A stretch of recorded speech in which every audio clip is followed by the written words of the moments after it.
आनंद जी, बिल्कुल मैं आदरणीय पंत जी की बात से बिल्कुल सहमत हूँ कि ये कहीं न कहीं नेग्लिजेंस है। और दूसरी चीज ये है कि एक बात मैं और आपको बता दूं कि रामनामी दुपट्टा कोई पूजा की वस्तु नहीं है। उसको पूजा की वस्तु समझा जाना है वो भी एक तरह से गलत है।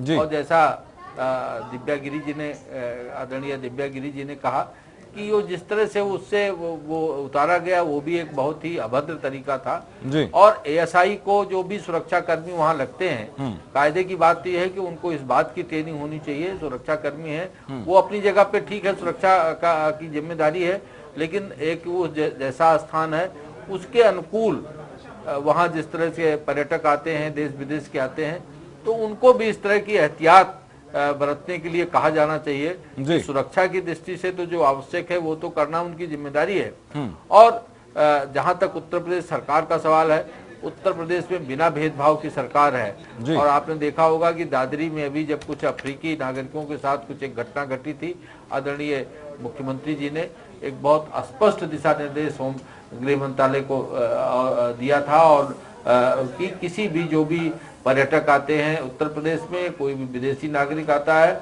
अगर वो कहीं उनका कार्य व्यवहार कानून के दायरे से बाहर है तो उस पर कानूनी कार्रवाई हो, लेकिन उनके साथ किसी तरह अभद्र व्यवहार न हो।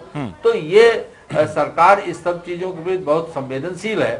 और अगर उसके साथ कुछ अभद्र हुआ तो ये